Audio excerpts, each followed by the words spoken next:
On episode 328 of Nintendo Switchcraft, my thoughts on SteamWorld Quest. Nintendo's lawyers take down a 7-year project.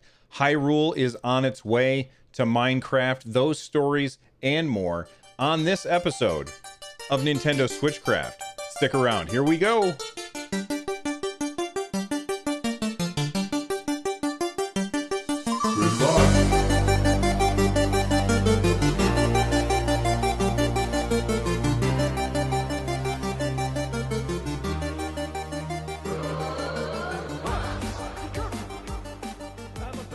Oh, I almost forgot to unmute there. Sorry about that. Switchcraft is brought to you live 3 times a week on Tuesdays and Thursdays at 3 p.m. U.S. Eastern, and on Saturday at whatever time I can get to it. Tune in live over at twitch.tv/runjumpstomp. This episode of Switchcraft is brought to you by Rodney L. Get Switchcraft and my other shows for as little as $1 by heading on over to patreon.com/runjumpstomp. All right, it's time to get started.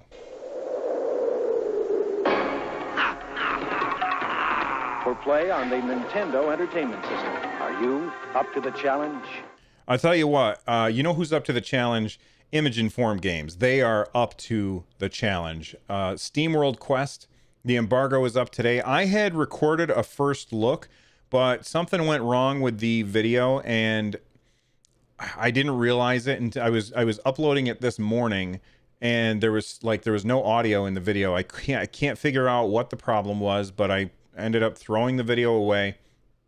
And so I'm just going to talk about my experience with the game so far. I'm probably about 10 hours in, I think. And I'm having an absolute blast. This game is fantastic. And it shouldn't surprise anybody that SteamWorld Quest is awesome, because every game that I have played from Image Inform has been really, really good. And I adore the world that they are building with SteamWorld. Every time they come at this, they bring a different genre, and they seem to nail it every single time. This is a company that I am starting to say that I could probably compare to Nintendo, because Nintendo, every time they tackle a genre, they put their own spin on it and make it awesome. And that's what Image Informed Games has basically been doing. They have been tackling new genre after new genre and making it their own and making it really, really fun. So let's talk about SteamWorld Quest. This is their take on a turn-based RPG. And basically you are these 3 robots and you are not in town. And while you're out of town in the tutorial, bandits attack the town that you're in, and they kidnap all the heroes. And that's as far as I'll get with spoilers. It's your job to go rescue the heroes, and you've got 3 characters in your party. There's more characters that you can get, but you can have up to 3 characters in your party at any time, and you get to pick. There's so much customization in this game that it's just incredible. So not only do you get to pick the characters in your party, but you can also pick their attacks. Now, their attacks are in the form of cards. And when I say cards, I know a lot of people are going to be like, oh, I don't know how I feel about that. But it's actually not that bad, because each character gets 8 cards that they can put in their deck. Okay? So you have a deck of up to 24 cards. And it doesn't feel like it's super... I mean, yes, it's randomized, but you get to decide how many of which card to put in your deck. So if you want to focus your character on doing basic attacks, I suppose in order to talk about this, I should really talk about the combat system itself before I talk about the customization. You think? Let's try that. The combat system works like this. It's turn-based. At the beginning of the turn, you draw some cards on, I think it's like 4 cards, maybe 6 cards. You draw some cards off the top of your deck and you put those in your hand. Each card is an attack or a spell or something that you can do, like maybe heal one of your other characters. And some of those attacks will earn you SP, which is Steam points. And along the top of the screen, you have like these little cogs that will fill up as you get Steam points. And then other cards, other abilities will use Steam points in order to be played. So for instance, I can do a regular sword attack, which will earn me a Steam point, or I can cast an ice spell, which will cost me a Steam point. So that's there's no real mana in the, well, I guess that's your mana, but you are in charge of how much mana you have at any given time. And the way I tend to play, I tend to play in a way where I'm always like almost out of mana, because I tend to use those spenders a lot, and I don't use the builders nearly as much as I probably should. And I've run into issues with bosses and then gone back, reorganized my deck to give me more builders in the deck and less spenders in the deck, and then I was able to do better. But then I fought a different boss, and I was like, okay, well, let me have less spenders and go for more builders this time. And there's so much customization that it's just fantastic. So I feel like I've said that already. So the customization, you build your deck. Let's say that you're a mage. You can focus on fire spells or ice spells or lightning spells. And because of that, you can use like interaction between characters. So like the sword attacking character, who's, I can never remember any of their names because, you know, I've got the memory of a goldfish, but they can have an ability which will lower the enemy's resistance to fire spells. So then maybe you're going to want to put lots of fire spells on your mage. But you could also go a completely different way, and it also depends on what kind of enemies you're fighting, because some enemies are going to be weak against fire, while others will be weak against ice, and others will be weak against physical attacks. So as you're playing through the game, you want to say, okay, I know that these guys are weak against this, so I'm going to stack my deck so that it has lots of that in it. And there's just so much strategy to the deck building that you put your deck together, you go into combat. It's really, really fun. You can change your deck at any time. So as long as you're not in the middle of a fight. So if you are fighting a bunch of exploding spiders and you need to do more damage to kill them before they explode, you can stack your deck with a bunch of high damage stuff. And then if you're fighting those spiders and they keep exploding after that combat, you go ahead and stack your deck with all of that super high damage stuff so that you can take them out before they explode.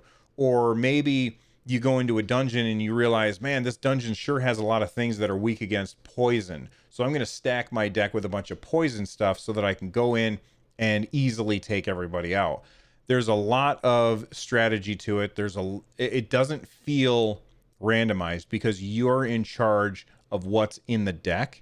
And at the end of the day, this game is fantastic. I can't wait to play more of it. It's one of those games where, like, my wife and my son will be downstairs watching a TV show, and I'll just grab the Switch, grab my headphones, go and sit in the recliner while they're watching a show, and I'm playing Steam World Quest. It's so fun, and if you haven't picked it up, you should pick it up as soon as, I think it comes out tomorrow. I'm not positive, but I think it comes out tomorrow. I'm getting a question in chat. Lolworthy says, so do you have to unlock spells for each character, or do you have everything to choose from at the start? Great question, Lolworthy. Thank you for asking. So you unlock stuff. Maybe you are going through a dungeon and you find a chest, and then you can open that chest and out will pop some cards, and you know, you obviously want to try those right away and see what they do. It's really cool. But then there's also this woman, I say woman, they're all robots, but there's this woman who has like a caravan, and she's the merchant in the game, and you'll keep finding her in different places, which is really cool. Like, I remember one time I like had gone down a ladder, and I'm like in this cave, and I go to the next screen over, and there's the merchant with her wagon, And my characters was like, well, how did you get down here? The writing in this game is great, by the way. And she said something along the lines of, it involved a rope and some high heels. I can't remember exactly what she said, but I literally laughed out loud. And I remember this because my wife and my son were watching a TV show, and I was sitting there playing the game, and I went, ah! And they both looked at me like I was some kind of crazy person. You can talk to her, and you can sell stuff to her, and you can buy weapons and stuff. But the other thing that you can do is craft cards. So as you're fighting enemies, and you kill them, you get like these crafting materials, and then you use gold plus those crafting materials at that merchant to craft cards to put in your deck. So you have the option to craft cards, and you have the option to find cards out in the wild. And it's a really cool way of doing it. I will say this, and maybe it gets better later in the game, but as I was playing it, I constantly felt like I didn't have enough money to buy the weapons or buy the card or craft the cards that I wanted to. So, for instance, very early on in the game, you talk to the merchant and you can buy a sword from her. And oh man, I almost forgot about a very, very cool mechanic in the game. Thank you for reminding me, Bravd. Bravd is asking, is there gear? Yes, there is. So you get like this new sword, right? But in the game, when you're in combat, this is so cool. If you get to play 3 cards, okay? So you pick from your hand the 3 cards that you want to play. Those 3 cards are your 3 attacks that you're going to do. You can also sub in one of those attacks with like drinking a potion or resurrecting somebody, curing poison, that kind of thing. But you're going to want to go with your 3 attacks, okay? And if all 3 attacks come from the same hero, so if my mage uses all 3 attacks, they are going to get a 4th attack as a bonus. And it's very, very cool. That bonus attack depends on what weapon you have equipped. So let's say I'm the sword attacking person whose name I can't remember, the writing that they did for this character is fantastic, by the way. I'm that sword person. You start out with your bonus attack being Lionheart, which is just another attack. The first sword that I got as an upgrade for that character, the first sword that I got for her, that changed Lionheart over to Lacerate, and Lacerate adds a poison to it. So it also gives you the option to change your gear to better affect the part of the dungeon that you are in and the monsters that you're up against. If they're weak against poison, then you probably want to use Lacerate, or that's probably a bleed, not poison off the top of my head. If they're weak against bleeds, then you want to use Lacerate instead of using Lionheart, because that's going to do more damage. I can't right now. Yeah, go ahead. That's fine. Okay, sorry. I was just talking to my son about something. It's very in-depth. The game is fairly short from what I understand. I think it's supposed to be about 15 or 20 hours. Which, I recently was complaining that games are too damn long. I never have a chance to finish them. So I think that it's going to be great, and I'll actually be able to finish this game. And I haven't finished it yet because I've been busy, but I'm looking forward to playing more SteamWorld Quest. It's incredibly fun. And if you like that kind of game at all, I wouldn't sleep on it. I think that you're going to really, really have a fun time with this game. All right, let's talk about somebody who's not having such a fun time. Sonic 2 handles stubborn stains. Embarrassing bald spots, no problem. All right, there is a Nintendo fan named Zero Page, Zeropaige. They have been working on porting Super Mario Brothers, the original Super Mario Brothers, to the Commodore 64, which I loved the Commodore 64 when I was growing up. I had so much fun with that. I almost said console, but it's a computer, I guess. And they ported it over to the Commodore 64, and it took them 7 years to do it. Now, this is one person working all by themselves, and it's a lot of work. Now, when you do this kind of thing, you are, of course, taking your, I don't want to say life, but taking your time into your own hands, because Nintendo has no choice but to step in and say, I'm sorry, you can't do this. This is, of course, what happened. Nintendo stepped in and said, actually, 4 days after they released their C64 port of Super Mario Brothers, Nintendo stepped in and said, I'm sorry, you can't do this. They got the cease and desist letter. The at C64 Club tweeted this. They said, oh, where did it go? I don't see the tweet. Maybe I clicked on the wrong thing. I'm trying to open up the tweet right now. There we go. So it says, good times. Due to a DMCA takedown notice, we had to remove Super Mario Bros. 64 download from the website blog post from 4 days ago. Hopefully everyone enjoys the Commodore 64 game who is able to snag it. So it's no longer available at the website, but hey, Nintendo, I don't know if you're aware of this or not, but nothing on the internet ever goes away. So now it's out there and people will be able to play it. The thing that probably bothers me the most about this is the fact that Nintendo waited until this was done.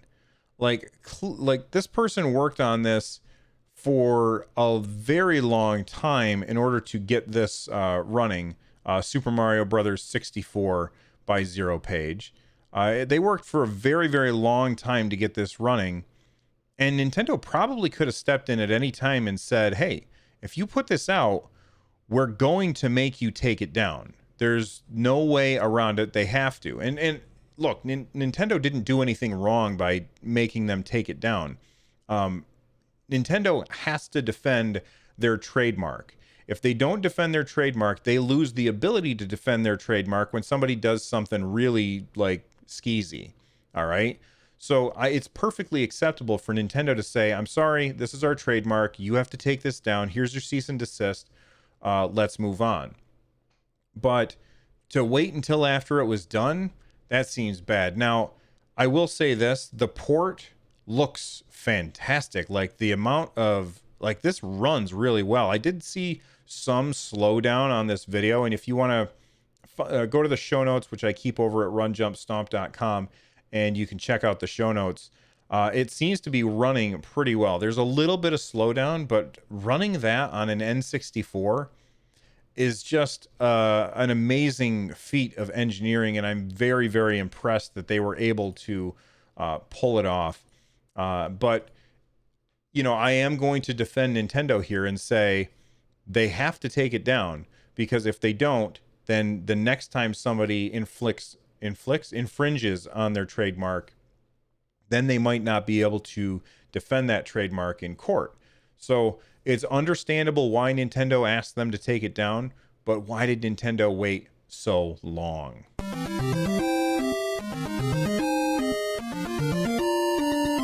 All right, that music means that we've got something very interesting coming, and it is actually a tweet from Nintendo Japan. And it is Minecraft. Now, Minecraft, well, we already have Minecraft, but do we have this Minecraft? I don't know that we do. If you've ever played Minecraft on the Wii U or the Nintendo Switch, you would know that both of them have a Mario world built into the game. Well, somebody has been working very, very hard to basically build Hyrule in Minecraft, and Nintendo is like, this is going to be an official thing because Nintendo's tweeting about it. It looks fantastic, like just amazing, the architecture that they have made to build these giant buildings. And a lot of people said that when they when they made Minecraft for the Nintendo Switch and for the Wii U, a lot of us said, you really should have made a Zelda world instead of a Mario world. I understand that Mario works really well, but I mean, even the Alex character kind of looks like Link.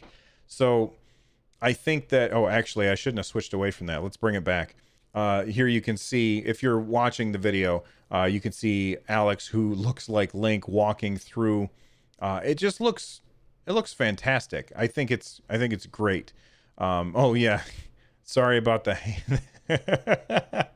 I left the cursor in the middle of the video, so if you're watching this on YouTube, you're probably like, move your cursor, Bill. Well, no, I'm gonna leave it right there. But anyway, it looks gorgeous. They've done a fantastic job on this. I don't know when it's coming. Actually, let me look at the tweet because it's in Japanese. So I'm gonna open up the tweet and see if I can use translate to translate it for me. It says, I made Hyrule Castle of the Legend of Zelda Breath of the Wild in Minecraft. Please check out the serious work by Microsoft certified professionals. It doesn't say when it's going to be available, but I'm sure it will be at some point. Anyway, it looks fantastic, and it's something that should have happened a long time ago. Let's talk about something else that should have happened. This is pretty upsetting. Hyrule, Final Fantasy X or 10, sorry. Final Fantasy 10 came to the Nintendo Switch recently, and it came with its sequel, Final Fantasy X-2, which is awesome. 2 games for the price of one, about $40, I think. 2 games for $40, and they're supposed to be really, really good games. I've never played Final Fantasy X or X-2, but I've heard awesome things about these games. Now, if you buy the physical version, we've talked about this on the show before. If you buy the physical version, you get Final Fantasy X on the cartridge, and X-2 you get as a download code. I've complained about this, and a lot of people have complained about this, but to no avail. That's what happened, and it's fine. I've made my peace with it. I'm okay with it. What I'm not okay with is this is so ridiculous. Even though Final Fantasy X-2 is a download, you have to have Final Fantasy X, the cartridge, in the cartridge slot, or you can't play X-2. All right, let me repeat that. If you bought the game physically and you got X-2 as a download, all right, you with me?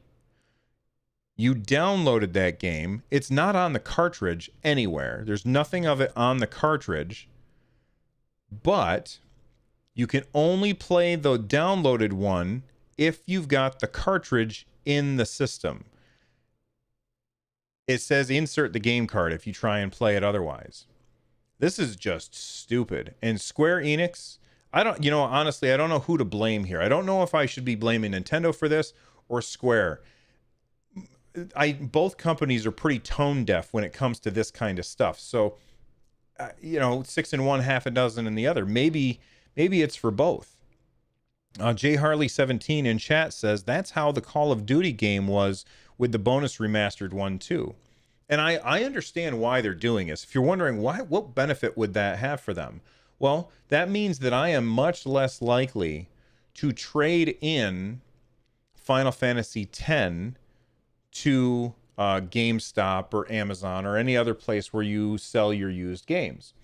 Because if I trade it in, yeah, maybe I still have X-2 on my system, but now I can't play. That's 2 games that I lose. All right? And get this. If I go to GameStop and buy Final Fantasy X used, I only get 1 game because the code has probably already been used by the person who bought it. So this effectively makes it absolutely impossible to trade in this game. I bet you this game just came out. I bet you if you called up, and I haven't done this, but I bet if you called up GameStop right now and said, yeah, what's the trade-in value for Final Fantasy X-2 on Nintendo Switch? They would probably say, oh, $1 or something like that. And then they would probably turn around and sell it. Are you listening? They would probably turn around and sell that for a bunch of money. Because then people would go in and they would buy it not knowing. They'd take it home. They'd put the cartridge in. They'd play through 10. They'd be like, all right, now it's time to play 10-2. What? Where's 10-2? I can't play it without a download? This is really, really slimy. So basically 10-2 gets lost forever. Smashblock in chat is saying that. It's just gone. It disappears. If you're going to buy this game, do not support this.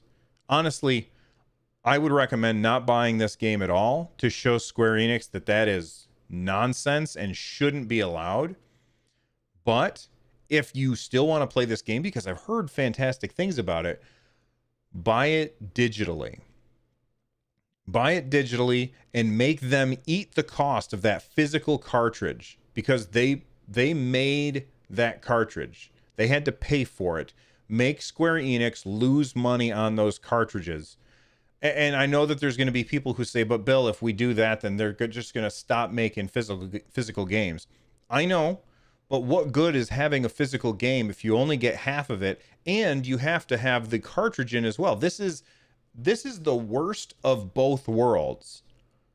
You get what I'm saying? This is absolutely the worst of both worlds. Lawworthy has Googled it for us and said that the trade-in value for this is $15. I can't believe that it's that high. That is very, very surprising to me, Lawworthy. So I stand corrected. Redneck iMatt says, since when does Nintendo, Sony, Microsoft care about trade-ins? Oh, they care about trade-ins. They do not want you trading in games, because if you trade in a game and then the next person buys that game used, that's money that they don't get. They care about trade-ins. They absolutely care about trade-ins, without a doubt. It's bad for them to have. Trading in a game is bad for the video game industry as a whole. It's good for the consumer, as long as you get a good deal, but it's not good for the video game industry as a whole. J Harley 17 says, I never trade games in for the worthless price they offer. Honestly, I'm flabbergasted that the trade-in price for that game is $15. That is really much higher than I anticipated. Okay. We have talked about a bunch of stuff. I'm going to lightning around the rest of this stuff, and then we'll get to feedback, okay? Here we go. Hello, look. Hey, listen. Puyo Puyo Champions. Are you a fan of Puyo Puyo? I am a fan of Puyo Puyo. I think that those games are really, really fun. And Puyo Puyo Champions just got announced for the Nintendo Switch. It's a multiplayer Puyo Puyo game. Now, if you already have Puyo Puyo Tetris, I don't know.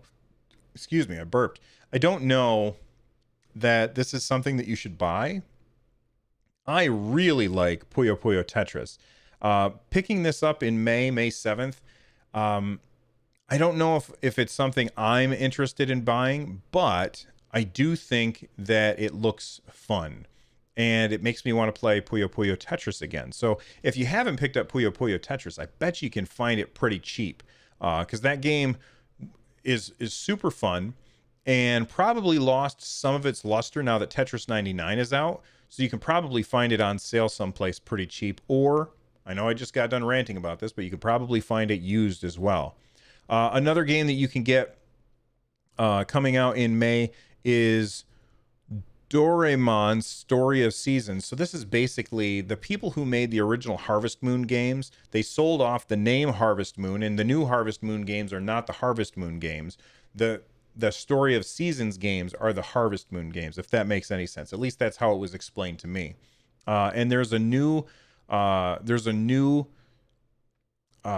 Story of Seasons games coming to the Nintendo Switch. It looks really, really good. If you're a fan of, oh my God, I can't think of the name of it, Stardew Valley. If you're a fan of Stardew Valley, then this is probably going to be a game that appeals to you.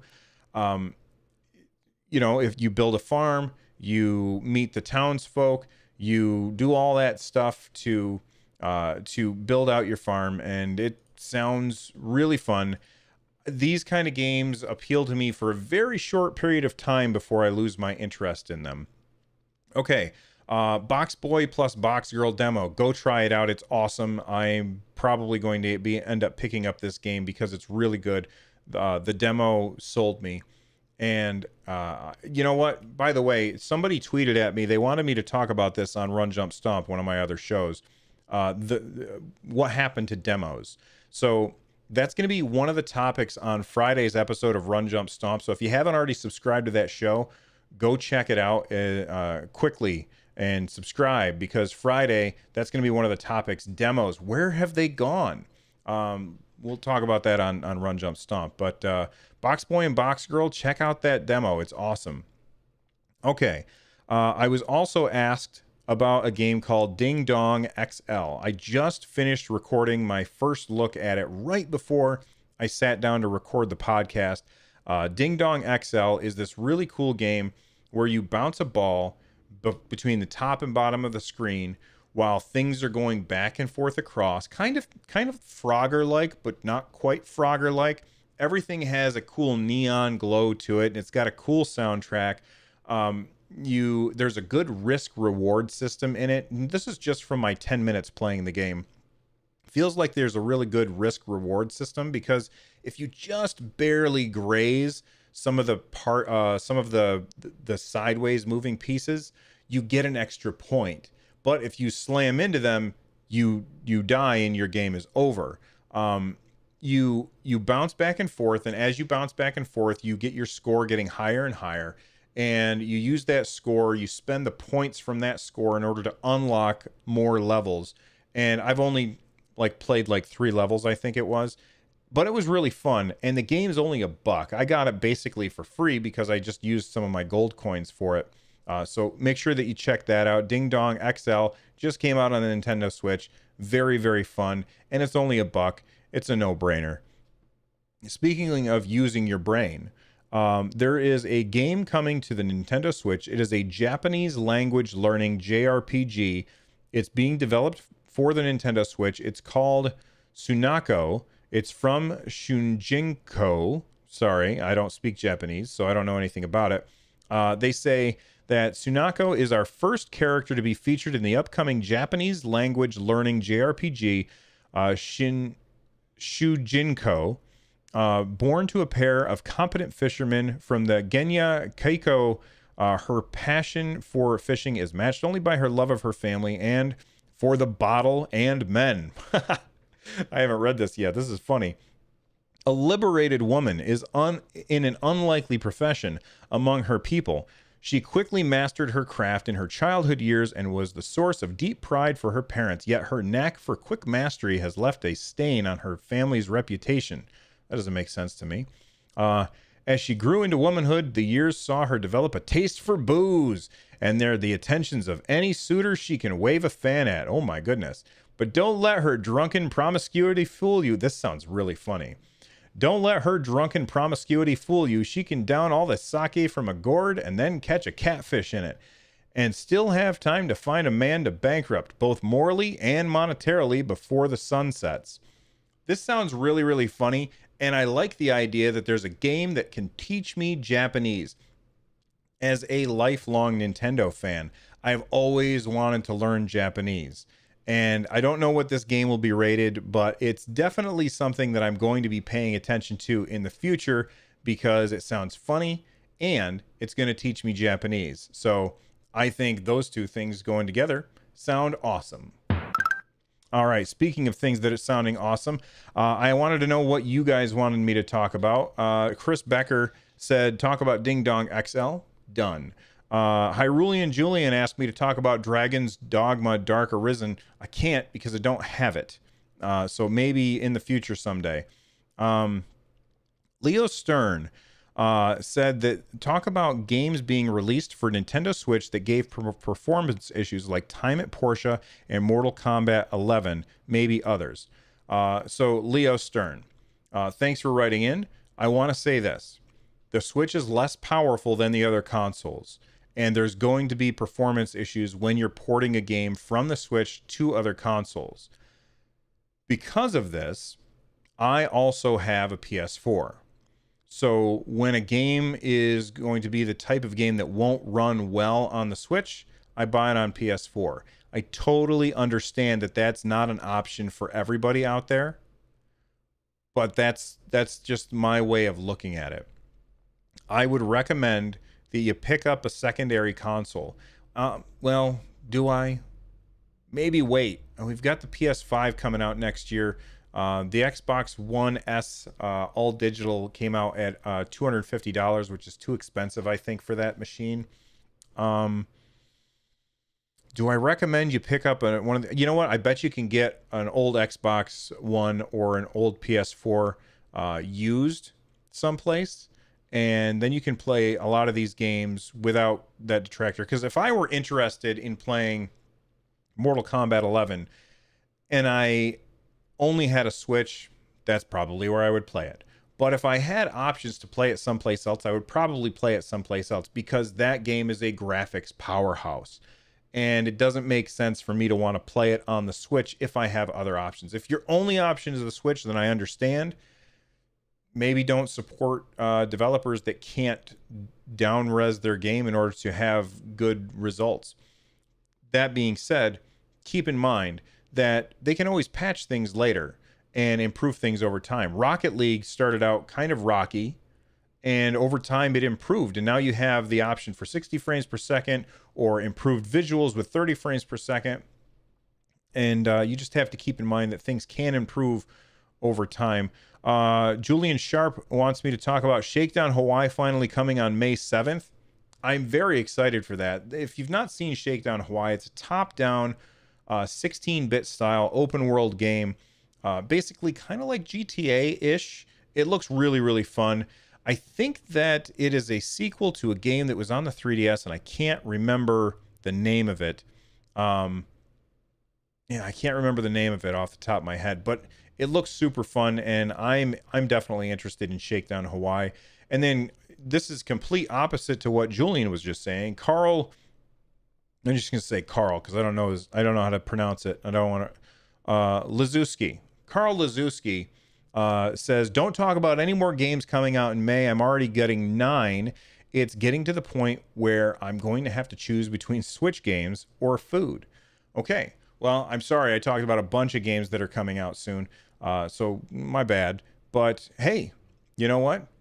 What are those 9 games that you're getting, Carl? That's what I want to know.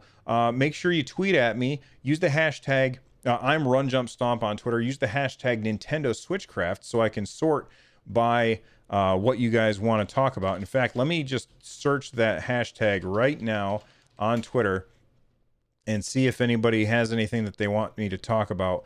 Right now, it's just a bunch of people posting pictures of their home screens because I told people that I wanted to know what their top games were. So right here, I'm looking at Pat Duddy, and his top games are Zelda, Stardew Valley, Octopath Traveler, Hyrule Warriors, Mario Rabbids, and Mario Odyssey. Well, listen, we talked a lot today. We're already almost to 40 minutes. I'm going to have to cut everything off. So it's time to go. Let's wrap the show up right now. Become a part of the community over at runjumpstomp.com/Discord. Watch the show live at twitch.tv/runjumpstomp. Get a hold of me by emailing me runjumpstomp@gmail.com, or better yet, use @runjumpstomp on Twitter and the hashtag Nintendo Switchcraft. If you want to support the show, head on over to runjumpstomp.com/thank-you. And if you like this show, you'll probably like my other shows. I've got another one called Run Jump Stomp, recording on Friday. And I've got another one called Stadia Cast, recording on Sunday. Actually, usually we record on Sunday. I think we're recording on Saturday instead, because Sunday I'm going to go see the Avengers. All right, so I'm out of here. The music on today's episode is, of course, by Noteblock. If you haven't checked out their stuff, head on over to runjumpstomp.com/music. Thanks for listening. Thanks for watching. I will see you all next time. Until then, stay awesome.